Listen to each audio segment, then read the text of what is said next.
जैसे मैं यहाँ आता हूँ ना, यहाँ कर लिखता हूँ www.twitter.com, ये ट्विटर की वेबसाइट है। तो ये लिख के मैंने एंटर किया, देखते हैं क्या खुलता है।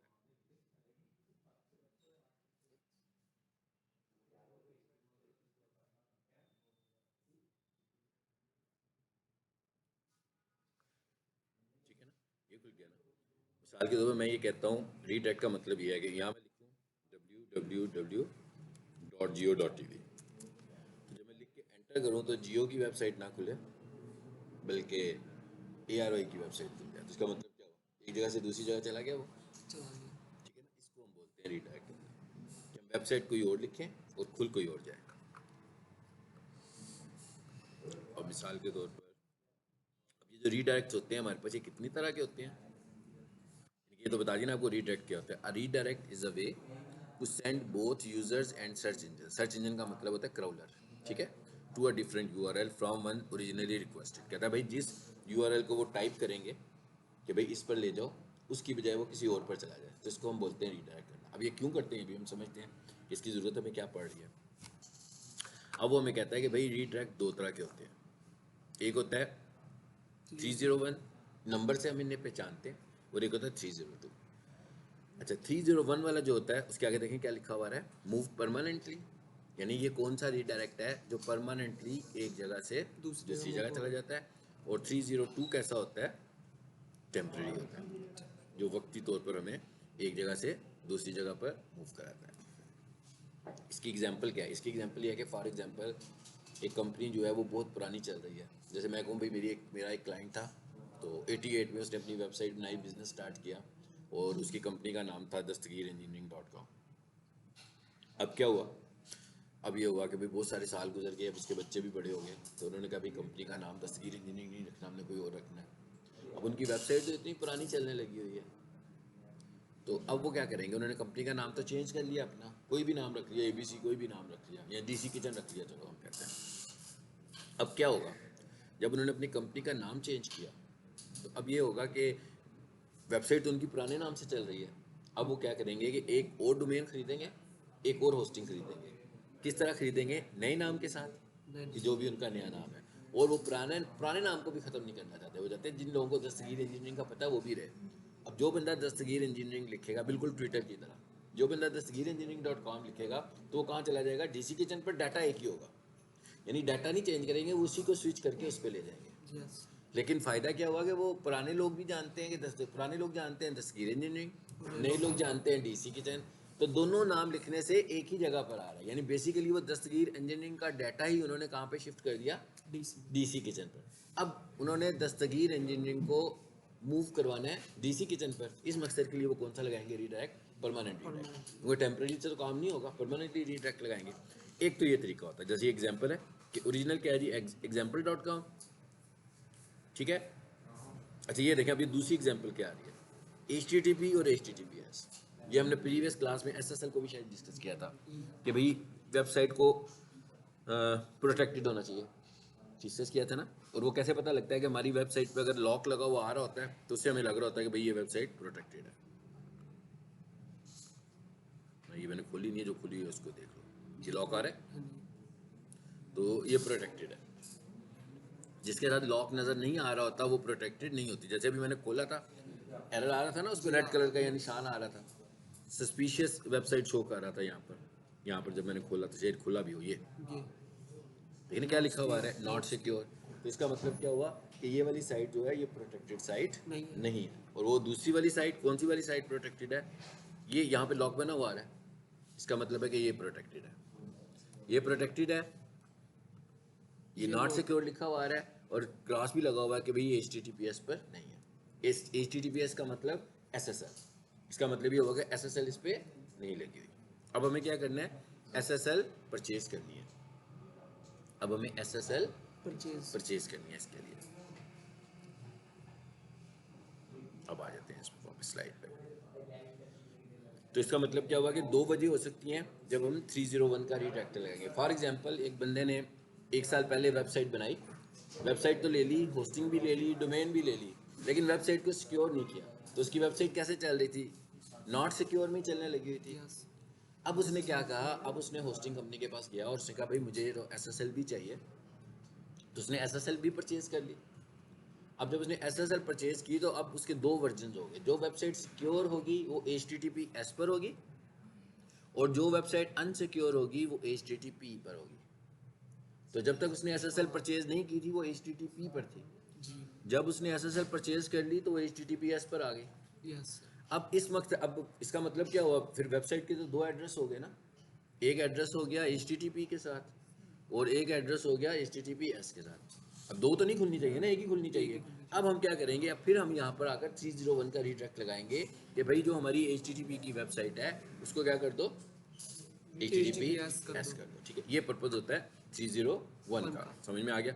अच्छा, अब इसमें फ़ायदा क्या हमें, URL has been move permanently to another URL, ये हमने समझा है कि भाई एक वेबसाइट परमानेंटली दूसरे पर चली जाती है। यानी कोई भी बंदा लिखेगा ना thesaghirengineering.com तो कौन सी खुलेगी, dckitchen.org। कोई भी बंदा लिखेगा ना http.abc.com तो खुलेगी https.abc.com, क्योंकि हमने HTTP को भी इसी मकसद से उस पर कर दिया। क्योंकि अगर इस तरह तो फिर दो वर्जन होंगे ना, जो लोग HTTP लिखेंगे हमारी अनसिक्योर फाइल वेबसाइट खुल जाएगी, और जो HTTPS लिखेंगे तो हमारी सिक्योर वेबसाइट खुल जाएगी। तो हम कहते हैं नहीं, ऐसा नहीं होना चाहिए। दूसरे नंबर पर क्या है, 301 redirect passes between 90 to 99 link equity ranking power. इसको आप और आसान अल्फाज में कह रहे हैं कि भाई हमने तो अपनी पुरानी वेबसाइट की SEO भी की हुई थी, तो क्या जब हम उसे नई वेबसाइट पर लेकर जाएंगे तो क्या उसकी SEO भी साथ जाएगी? बिल्कुल जाएगी। अगर आपने 301 लगाया होगा तो आपकी SEO पर कोई असर अंदाज नहीं होगी। ऐसा नहीं होगा कि भाई क्योंकि एड्रेस चेंज हो गया तो अब नया एड्रेस है तो नई SEO करो, ऐसे नहीं है, बल्कि वही SEO आपकी नई वेबसाइट पर भी चल जाएगी। ठीक है, लेकिन जब हम 302 की बात करते हैं, 302 में क्या होता है, 302 में प्रॉब्लम यह है कि it indicates that URL has been temporarily moved. कहते हैं जब आपने वक्ती तौर पर एक जगह से दूसरी जगह जाना होगा तो फिर कौन सा लगाएंगे, 302 का। जब आपने परमानेंट, अब इसका क्या मतलब है, इसका ये मतलब है कि आप कोई चीज़ टेस्ट करने लगे हुए हैं, या जैसे आप अक्सर दुकानों पे नहीं देखते लिखा होता है भाई कि भाई ये वाली दुकान आर्जी तौर पर वहाँ शिफ्ट हो गई है। जैसे हम ये कहेंगे भाई ये लैब है, ठीक है, तो बाहर लिखा हो कि लैब आर्जी तौर पर बंद है, आज इंतजार हो रहा है, जैसे होता है अक्सर, अगले दिन खुल भी जाती है। तो इसका मतलब क्या हुआ, ये वाला रीडायरेक्ट कौन सा है, ये 302, ये टेम्परेरी है, ये कुछ देर के लिए होगा। इसमें क्या प्रॉब्लम होगा, ये आप जितनी देर के लिए लगाओगे इसमें आपकी SEO इफेक्ट होगी। यानी अगर आपने अपनी वेबसाइट, ये कब करते हैं हम, जब हमने वेबसाइट में कोई मेंटेनेंस करनी हो, तो हमारे पास कोई और वेबसाइट हो पहले से बनी हुई, तो हम उस पर शिफ्ट कर लेते हैं कि इसमें काम करते रहते हैं ताकि लोगों को हमारा डाटा भी नजर आता है। ये हम उस वक्त करते हैं। यहाँ जब हमने टेस्ट करना हो कि मेरे पास दो वेबसाइट्स मैंने बनाई, तो मैं कहता दोनों के रिजल्ट चेक करता हूँ कि ज़्यादा अच्छी कौन सी चल रही है। इसकी एग्जांपल ऐसी है ना, जैसे मैं लेक्चर दे रहा हूँ, मैं कहता हूँ अभी मैं आपको पढ़ाता हूँ, उसके बाद मैं किसी और को भी पढ़ाता हूँ। मैंने कहा पहले मैं आपको पढ़ाता हूँ, उसके बाद मैं किसी और को पढ़ाता हूँ, ये एक ही टॉपिक, तो मैं देखता हूँ कि भाई ज़्यादा बेहतर टॉपिक कौन सा है, उसको मैं अपलोड कर दूंगा। तो इसे हम बोलते हैं AB टेस्टिंग, कि अपने वर्जन को, A वर्जन को B वर्जन के साथ टेस्ट करना। ठीक है ना, इसको हम बोलते हैं AB टेस्टिंग। इसका मतलब अब क्या हुआ, एक 301 है, अब आपको अंदाजा हो गया 301 तो हमें लगाना पड़ेगा, भाई अक्सर जगहों पर हम 301 लगाते हैं। 302 सिर्फ टेस्टिंग के लिए लगाएंगे। अब फॉर एग्जाम्पल कोई बंदा कहता है कि भाई 301 में तो SEO ख़राब नहीं होती और 302 में SEO ख़राब हो जाती है, तो वो क्या करता है, वो कहता है कि लगाना तो मुझे 302 ही है, नहीं 2 है, लेकिन क्योंकि उसमें SEO ख़राब होगी तो मैं क्या करता हूँ 301 लगा लेता हूँ। लेकिन जब वो 301 लगाएगा तो इसका मतलब है वो उसे ख़त्म भी करेगा फिर। हम जब 301 लगाएंगे हम ख़त्म तो नहीं करेंगे ना, मतलब मैंने अगर एक दफ़ा HTTP को HTTPS कर दिया पक्का ही है, ऐसा नहीं होगा मैं रिमूव कर दूं बाद में जाकर, ये तो हमने परमानेंट लगाना है।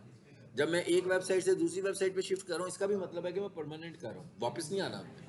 लेकिन अगर हम 301 लगाकर बार बार वापस आएंगे तो गूगल को लगेगा कि ये मुझे धोखा देने लगा हुआ है, कि इसको चाहिए तो 302 था लेकिन ये अपनी रैंकिंग को बचाने के लिए 301 लगा रहा है। तो गूगल ऐसी वेबसाइट्स को पेनल्टी भी करता है, यानी कोई ना कोई जुर्माना भी होता है। जुर्माना क्या होता है, गूगल की तरफ से कोई पैसे तो नहीं होता ना, गूगल की तरफ जुर्माना यही होता है कि आपकी वेबसाइट रैंकिंग होती नहीं, यानी कि रैंक ही नहीं होगी अगर आप इस तरीके से वो काम करोगे जिससे वो मना करेगा। यानी गूगल क्या कह रहा है, गूगल ये कह रहा है कि भाई अगर तो आपने लगाया है आपको परमानेंट चाहिए तो 301 लगाना है, और अगर आपको टेम्परेरी चाहिए तो 302 लगाना है। बस इतनी सी बात उसने की हमसे। इधर इधर व्हाट्सएप पर इसका लेक्चर जो है ना मैं आपसे शेयर कर लेता हूँ यहाँ पे, क्योंकि ये भी होस्टिंग से जाकर ही काम होता है। तो ये मैंने दूसरी क्लास में भी शेयर ही किया हुआ है, आपसे भी शेयर कर लेता हूँ।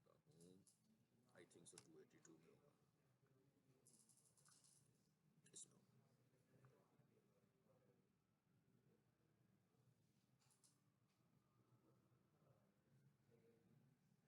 फेसबुक लेक्चर, लिंक बिल्डिंग, और पीछे है ये रीडायरेक्ट्स वाला। ये मैं यहाँ से आपको वीडियो दिखाता हूँ बाकी की, ठीक है। इसकी आवाज़ में बंद कर देता हूँ ताकि मैं आपको यहाँ से समझा देता हूँ कि अप्लाई कैसे होता है।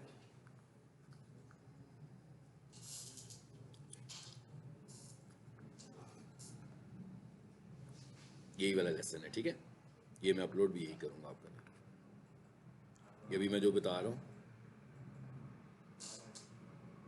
जरा आगे चले जाते हैं ना, जहाँ से हमारा प्रैक्टिकल है। जितना मैंने बता दिया उसको हम स्किप कर देते हैं। ये यहाँ से शुरू हो गया, यही है जी। अब यहाँ से जो प्रैक्टिकल वाला पार्ट है ना, मैं वहाँ ले जाता हूँ आपको, ताकि आपको पता लग जाए कि होना कैसे है।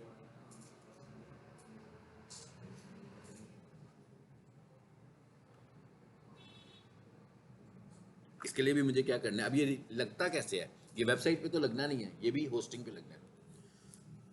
तो मैं यहाँ से होस्टिंग पे आता हूँ, सीधा होस्टिंग अकाउंट पे आते हैं।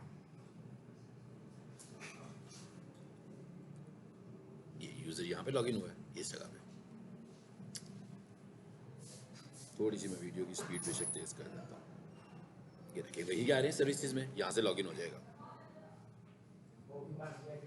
स्पीड यहाँ से थोड़ी सी तेज़ कर लेते हैं, अच्छा ताकि जल्दी हो जाएगा।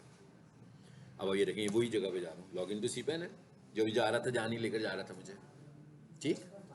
इधर आए, उसके बाद देखिएगा कहाँ जाते हैं, फाइल में उसमें जाएंगे, रीडायरेक्ट लगाना है ना, डोमेन पे जाएंगे। देखिएगा तो यहाँ पे डोमेन लिखा हुआ नजर आ रहा है। यस डोमेन में आना है आपने, ये अब उसमें सिर्फ ये उसमें पॉसिबल है सिर्फ रीडायरेक्ट्स, लिखा हुआ था रीडायरेक्ट्स। दोबारा देख लें, ये वीडियो भी आपसे मैं शेयर कर दूंगा।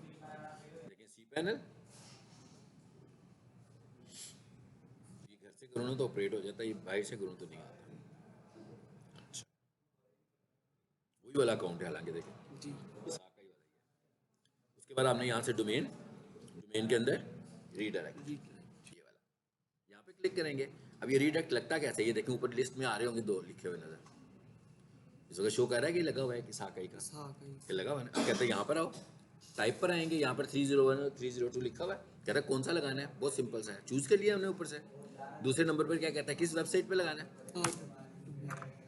यहाँ से मैंने क्या किया, किस वेबसाइट पे लगाना है,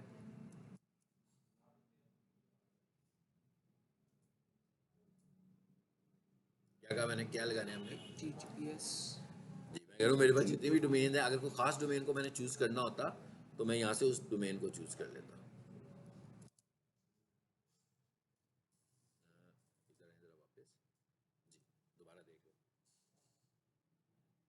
ये देखिए ऑलरेडी लगा हुआ है HTTPS का। यहाँ से 301 चूज किया, यहाँ से कितनी सारी वेबसाइट्स आ रही है ना। तो यहाँ से आप अपनी वेबसाइट को भी चूज कर सकते हो। मैं क्या, यहाँ से आप अपनी वेबसाइट को भी चूज कर सकते हो। और यहाँ पर उस वेबसाइट का नाम लिख दो जहाँ पर उसको रीडायरेक्ट करवाना चाहते हैं। अब आप देख रहे हैं क्या था, यानी कि मैंने एग्जांपल क्या दी कि भाई पहली जो मेरी डोमेन्स हैं वो HTTP पर है। अब उन्हें किस पे लेकर जा रहे हैं, HTTPS पर लेकर जा रहे हैं। इस पे आए, अब ये देखिए मैं क्या कर रहा हूँ, तो बिल्कुल उल्टा कर दिया मैंने यहाँ एग्जाम्पल समझाने के लिए। क्या कहा मैंने कि जितनी भी मेरी वेबसाइट है, कोई भी बंदा उनका नाम लिखे, वो कहाँ चला जाए, geo.tv पे। ये एग्जाम्पल के तौर पर मैंने बताया हुआ है, ठीक है। उसके बाद हम क्या करेंगे, इसे ऐड कर देंगे।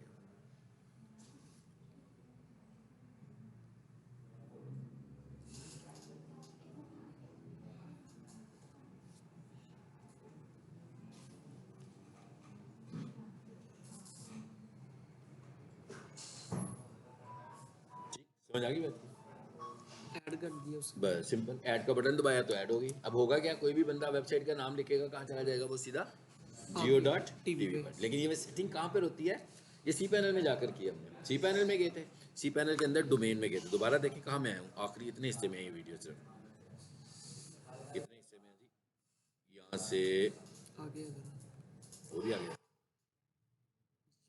लेकिन यहाँ से मैंने लॉगिन किया, दोबारा देख लें। यहाँ से मैं अपना सी पैनल का अकाउंट लॉगिन कर रहा हूँ, यानी कि होस्टिंग अकाउंट लॉगिन कर रहा हूँ। इसी तरह मैं आपको सर्च कंसोल का भी भेज दूंगा लेक्चर, ठीक है, प्रैक्टिकल जो किया हुआ है। रुक गया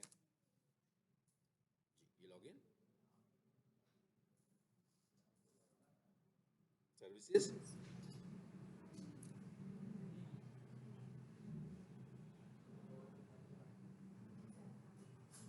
पैनल में गए,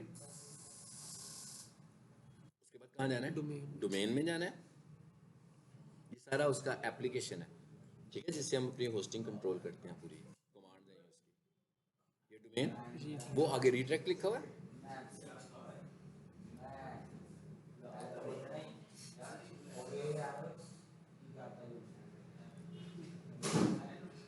यहाँ आएंगे, यहाँ पर अपना रीडायरेक्ट की टाइप सेलेक्ट करेंगे, कौन सा रीडायरेक्ट लगाना है, 301 के 302, और जब लगा होगा लग जाएगा तो वहीं से हम उसको डिलीट भी कर सकते हैं।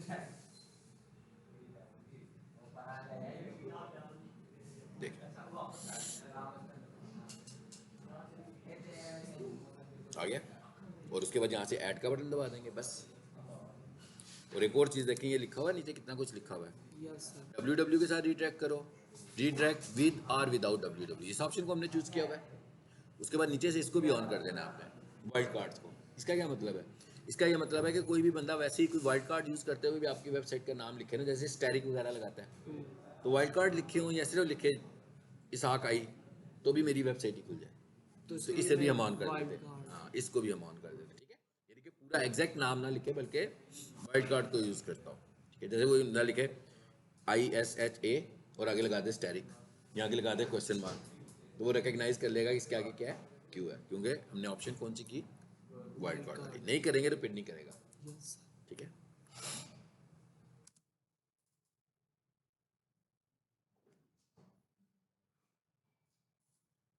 बस वहाँ पर रिमूव का बटन लिखा होता है ना, तो जब आपने खत्म करना होगा रीट्रैक तो रिमूव कर देंगे।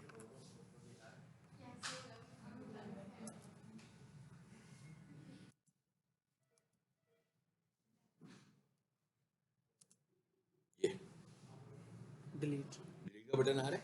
फॉर एग्जाम्पल आपको ये देखे, अब ये क्या लगा हुआ है, इसहाक आई कहाँ लगा है, कहाँ लेकर जा रहा है, इसहाक आई हॉस्पिटल.com index.html, ये है ना इसकी मेन वाली, तो उस पर लेकर जा रहे हैं, जो डिलीट कर दिया।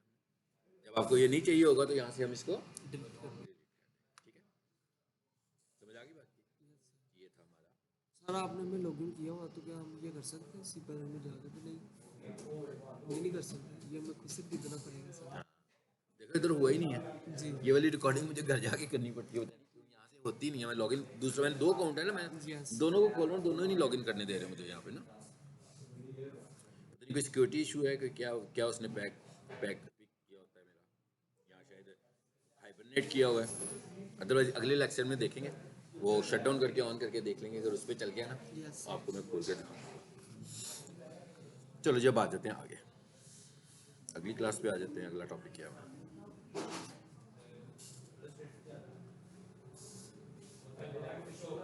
रीडायरेक्ट भी हो गया, और एक और टॉपिक करते हैं हम आज, और वो है जी स्कीमा। स्कीमा भी नहीं पढ़ा ना, ये स्कीमा, ठीक है। बस इसके बाद अगला लेक्चर इंशाल्लाह लिंक बिल्डिंग के मतलब हमारा इंट्रो होगा। उसके बाद एक सेशन और रख लेंगे, आपने मुझसे पूछना हो, ठीक है। आपको बेशक इधर से क्लासेस हमारी इनकी ऑफिशियली ख़त्म कर देंगे, एक आधा दिन अगर हमने एक्स्ट्रा रखना हो रख लेंगे, ठीक है। अगर उनके मुताबिक हम ख़त्म कर देंगे, मैं वैसे आ जाऊँगा, उनको शो कर देंगे कोर्स ख़त्म हो गया हमारा। इसके अलावा भी आपने पूछना हो तो मुझसे बाद में भी कॉन्टैक्ट कर सकते हैं। अच्छा जी, स्कीमा क्या होता है, व्हाट इज स्कीमा। इससे पहले ज़रा थोड़ा सा इसको डिफाइन कर लेते हैं, what is schema. What is schema markup. Schema markup found at schema.org। सबसे पहली चीज़ तो ये है कि आपने समझ लेना कि गूगल की प्रोडक्ट नहीं है, ठीक है। अभी तक हम जितनी चीज़ें करने लगे हुए थे सब गूगल से कर रहे थे, ये गूगल की नहीं है, ये किसी और की प्रोडक्ट है, ठीक है। इधर किसकी प्रोडक्ट है, ये schema.org की। once added to a web page, schema markup creates an enhanced description. कहता है जब हम इसे क्रिएट करेंगे तो स्कीमा क्या करेगा, एक और एक्स्ट्रा इन्फॉर्मेशन लगा देगा आपकी वेबसाइट के साथ। अब देखें, एक इन्फॉर्मेशन वो है जो आप यूजर्स को दे रहे हैं और एक इन्फॉर्मेशन वो है जो हम क्राउलर्स को दे रहे हैं, ऐसे ही है ना। यस स्कीमा की जो इन्फॉर्मेशन है वो यूजर्स के लिए नहीं है, वो क्राउलर्स के लिए। आप बॉडी के अंदर जो लिखते हो वो यूजर्स को दिखाना। जैसे मैं जियो टीवी लिखूं, क्या होगा, न्यूज़ की वेबसाइट खुल जाएगी, मैं न्यूज़ पढ़ना शुरू हो जाऊंगा। इसका मतलब क्या होगा कि जियो टीवी की बॉडी में जो कुछ नज़र आ रहा है वो लोगों के लिए है।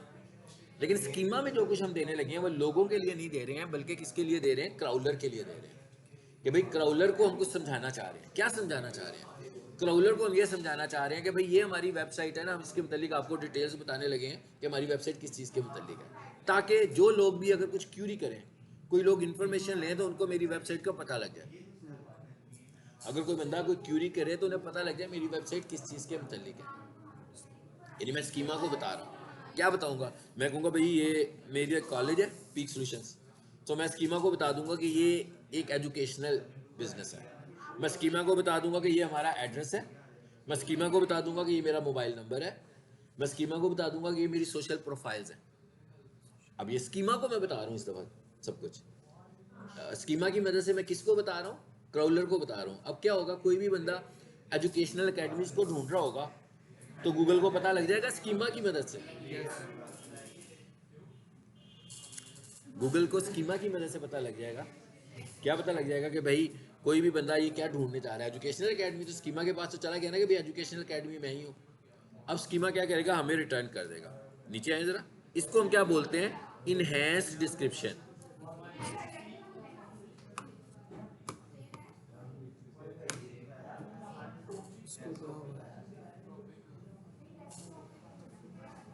मैं खामोश उनकी वजह से हूँ।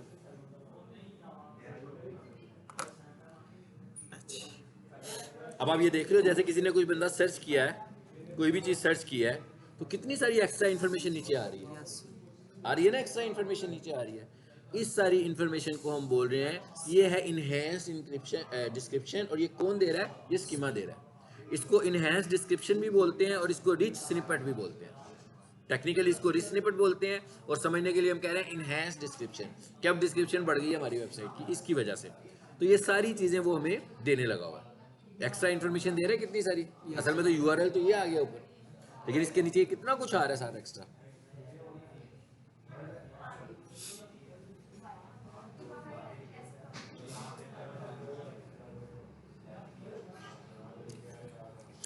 अच्छा जी, अब जरा ऊपर आ जाते हैं वापस। ये हमें स्कीमा का पता लग गया क्या होता है। अब एक रिसर्च ये भी शो करती है कि ऐसी वेबसाइट्स जिनके ऊपर स्कीमा लगा होता है, जो टॉप 3 वेबसाइट्स होती है ना, उन तीनों पर स्कीमा लगा होता है। यानी कि स्कीमा लगाना इतना ज़रूरी है और ये टेक्निकल एसईओ का फैक्टर है। स्कीमा लगाना टेक्निकल एसईओ का फैक्टर है। ऑन साइट है, आपने देखा ना वेबसाइट के ऑन साइट एसईओ, वेबसाइट के ऊपर तो कुछ नहीं किया मैंने, एक दूसरी जगह पर जाकर स्कीमा लगाऊंगा, मगर जब मैं स्कीमा जनरेट करूंगा तो स्कीमा जनरेट होने के बाद जो कोड हमारे पास आएगा उसे मैं जाकर हेड में ही पेस्ट करूंगा जहां पर मैंने टाइटल लगाया होगा। ठीक है, अब आगे चलते हैं। ये पता लगे स्कीमा क्या होता है, ये भी बता दिया कि इसकी इंपॉर्टेंस क्या है। और ये है क्या, बेसिकली समरी है ना आपकी वेबसाइट की। यानी मेरी एक वेबसाइट है स्टार्स अकेडमी, जो क्या करती है, एमडी कैट प्रिपरेशन करवाती है, कोचिंग क्लासेस करवाती है। तो मैंने एक स्कीमा बनाया जिसमें जाकर मैंने बता दिया भाई ये वेबसाइट है, ये वेबसाइट का यूआरएल है, ये वेबसाइट की का ऑर्गेनाइजेशन है, ये हमारी वेबसाइट का नंबर है, ये हमारा एड्रेस है, ये हमारी सोशल प्रोफाइल्स हैं, यानी ये फेसबुक है, ये ट्विटर है, ये यूट्यूब है, ये लिंक्डइन है। तो कितना सारा डाटा अटैच कर दिया हमने अपनी वेबसाइट से। अब ये सारा डाटा हम किसको दे रहे हैं, क्राउलर को दे रहे हैं, ताकि कोई भी बंदा कोई एजुकेशनल वेबसाइट ढूंढेगा तो वो ये सारा डाटा उसको प्रोवाइड करके रिच स्निपेट के तौर पर या इनहेंस डिस्क्रिप्शन के तौर पर उसको दे देगा। ठीक है, अब अगला मसला क्या है भाई, बनाना कैसे है। डज हेल्प एसईओ, बिल्कुल। मैंने कहा कि भाई ऐसी वेबसाइट्स जो टॉप पर आ रही होती हैं, टॉप 3 वेबसाइट्स में ये शामिल होता है। ठीक है, अब ये क्या आ गया जी, स्कीमा वैलिडेटर और क्रिएट स्कीमा। सबसे पहले अब हम क्या करेंगे, जैसे मेरे पास कोई वेबसाइट आएगी, मैं देखूंगा भाई इसका स्कीमा बना हुआ है कि नहीं बना हुआ। अगर तो उसका स्कीमा बना होगा, ठीक है, तो मुझे बनाने की जरूरत नहीं, वैसे तो नहीं बना होगा, तो फिर मैं खुद से क्रिएट करूंगा। सिर्फ पहले वैलिडेटर से हम क्या करेंगे, चेक करेंगे कि स्कीमा है कि नहीं है। और दूसरे टूल से ये दोनों लिंक्स हैं, इससे क्लिक करूंगा, देखिएगा इस पर क्लिक करें,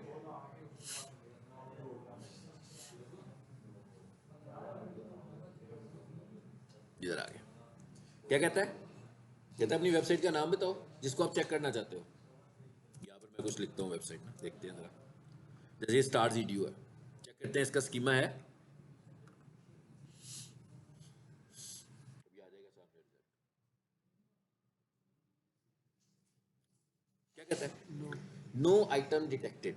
कोड आ रहा है वैसे, यस यानी वो देखें हेड से कोड पिक कर लिया उसने कि भाई इसका कोड तो हेड में ही पड़ा होना है वेबसाइट के, लेकिन वो कह रहा है नो आइटम डिटेक्टेड। चलो मैं किसी और वेबसाइट को देखता हूँ, कैसे देखेंगे? ये दूसरे नंबर पे क्या लिखा हुआ है? New test. न्यू टेस्ट इधर है, और मैं दूसरी वेबसाइट को टेस्ट करता हूँ। और भी बहुत सारी वेबसाइट्स आ रही हैं, ये जिस पे हम काम कर रहे होते हैं, इसको देखें। यस इसको देख लिया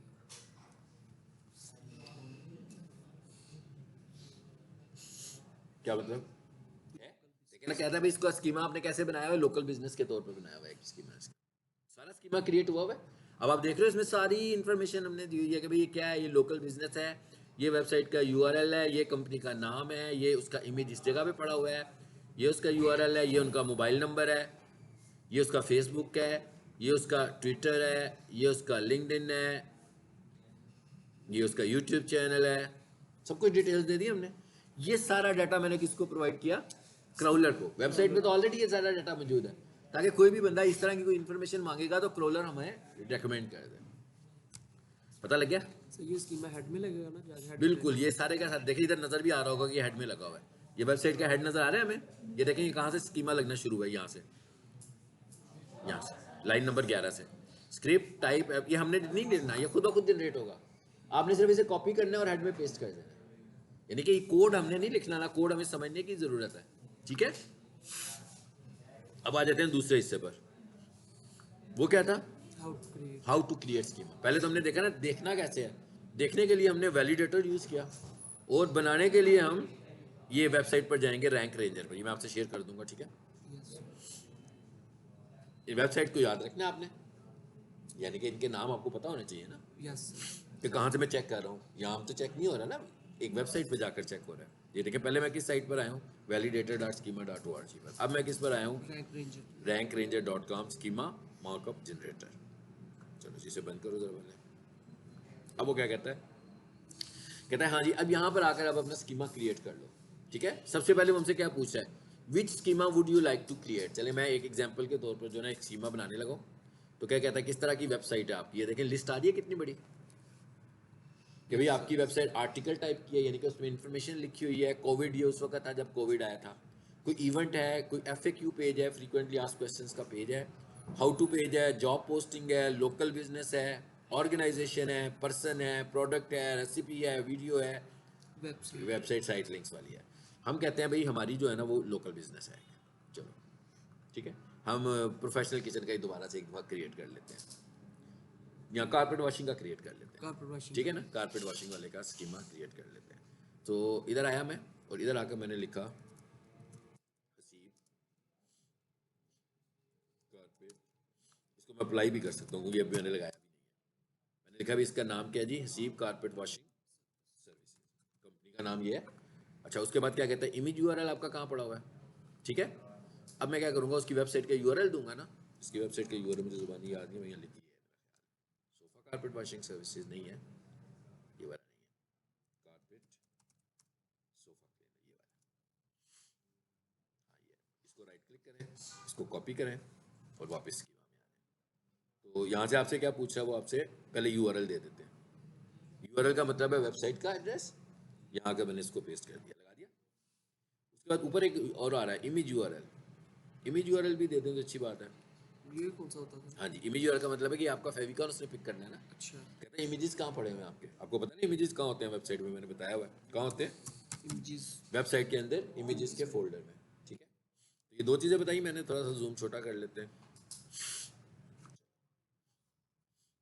अब आगे क्या लिखा हुआ है? Phone number. फ़ोन नंबर मैं इसका यहाँ से देख लेता हूँ कौन सा लगाना है भाई। ये जे नीचे वाला गाने क्योंकि सबके पास जैज़ की सिम तो होती है।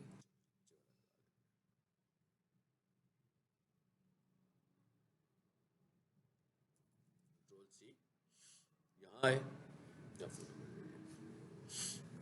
उसके बाद अगर आपने प्राइस देनी है, फाइन नहीं देनी तो कोई बात नहीं, आपने एड्रेस देना है तो अच्छी बात है, यहाँ पर सिटी लिखो, यहाँ पर उसका स्ट्रीट एड्रेस लिखो, यहाँ पर उसका वो पोस्टल कोड लगा दो, यहाँ पर कंट्री कोड लगाओ, कंट्री कोड का मतलब होता है ये, ठीक है, ये रीजन कोड लगाओ, ये 42 यानी कि लाहौर में है वो, ऊपर मैंने एड्रेस नहीं टाइप किया, हमें टाइप करना चाहिए, ठीक है। अच्छा उसके बाद आगे क्या लिखा हुआ आ गया, प्रोफाइल्स, अब कहता है इनकी जो प्रोफाइल बनी हुई है ना फेसबुक प्रोफाइल वो भी कर दो, देखते हैं फेसबुक प्रोफाइल है इसकी, नीचे जो फेसबुक का लिंक दिया होगा तो होगी,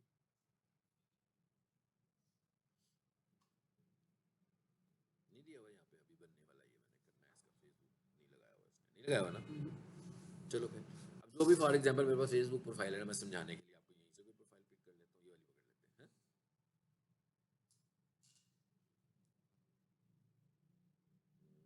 स्विच करें जी इस पर, स्विच,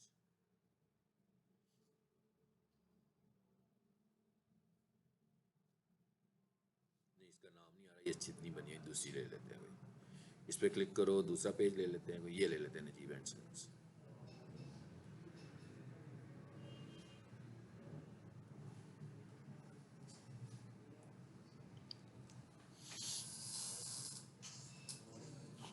नाम भी लगा हुआ ना पेज का, सही प्रॉपर नाम है, तो हम इस पर राइट क्लिक करते हैं, कॉपी कर लेते हैं इसको, अब इसको उधर ले जाते हैं,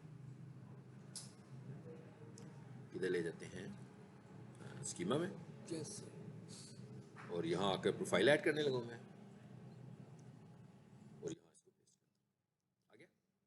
इसी तरह ट्विटर का लिंक लगाओ, यूट्यूब का लगाओ, लिंक्डइन, जितने भी अकाउंट्स बने ना सब लगाते जाएंगे, इसका फ़ायदा क्या होगा, इसका फ़ायदा ये होगा कि क्रॉलर को ये भी पता लग जाएगा कि भाई ये वेबसाइट है, ये इनका बिजनेस है, और ये इनके सोशल प्लेटफॉर्म है, तो जब कोई बंदा सर्च किया करेगा तो हमारी वेबसाइट के साथ साथ हमारी सोशल प्रोफाइल भी दिखाएगा, सर व्हाट्सएप का भी लगा सकते हैं हम बिल्कुल लगा सकते हैं अगर आपके पास उसने आपने उसका लिंक जनरेट किया हुआ है तो, ठीक है।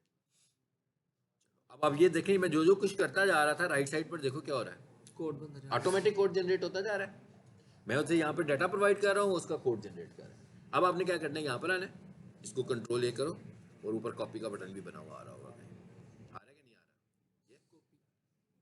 अब आपने क्या करना है, इस वेबसाइट में जाना है, जिस वेबसाइट का है ये, फॉर एग्जाम्पल के तौर पर मैं कहता हूँ भाई ये इस वेबसाइट का है, फॉर एग्जाम्पल मैं कहता हूँ ये एक एग्जाम्पल की बात हो रही है, हाँ कहाँ पे जी इंडेक्स है, मैं कहता हूँ इस फाइल का, जैसे सर वो मैं कॉलेज की बना रहा हूँ तो हाँ उसकी मैं बिल्कुल बना दूँ है ना? बिल्कुल बिल्कुल बनाए आप उसको, आप उसका स्कीमा क्रिएट कर लो, ठीक है, इस पर राइट क्लिक करो, एडिट, आगे ऑलरेडी लगा हुआ है इसमें, क्या ख्याल है, लगाया हुआ है ना मैंने, समझाने के लिए आपको एक दो, ये भी किसी को पढ़ाते हुए किया होगा, ये वेबसाइट तो नहीं हमने बनाई हुई ना, एक दो आप ही लगा देता हूँ, चलो कोई बात नहीं, आगे।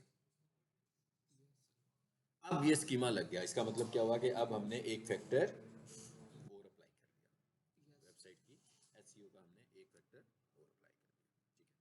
तो ये स्कीमा भी हो गया, इंशाल्लाह नेक्स्ट क्लास में अब हम थोड़ा सा लिंक बिल्डिंग को डिस्कस करेंगे, उससे आगे फिर एक क्लास और रख लेंगे, मतलब इंशाल्लाह नेक्स्ट क्लास में बच्चे हमारा पढ़ने वाला काम खत्म हो जाएगा, फिर आप एक दफ़ा अगली क्लास घर से ना सबको देख के आइएगा, ताकि आपको कोई चीज़ मुश्किल लग रही हो जो सीखा आपने इस मॉड्यूल में खास तौर पर, या किसी और मॉड्यूल में, उस दिन हम वो डिस्कस कर लेंगे, ठीक है। मैंने सर हमें फेसबुक